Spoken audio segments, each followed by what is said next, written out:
Hello mga Lods, kumusta po kayong lahat mga Lods? Ngayon mga Lods, ito na po yung mga alaga nating mga sigbin mga Lods. Yung kambingan natin mga Lods. Nag-umpisa pa tayo paparami mga Lods.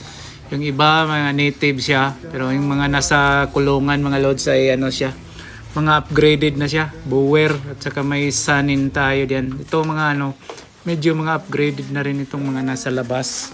Pero ayan, yung iba naman hindi pa nakapasok, nasa labas pa sila, na ano pa, gala-gala pa sila. Ngayon nasa loob na sila yung kulungan yung iba. So ayan mga Lods, ito malaking lalaki mga Lods, sanin ito. At saka may ano tayo dito, yung mga babae ito, mga buntis na rin ito. Ayan, may buntis tayo, 3 buntis natin ngayon.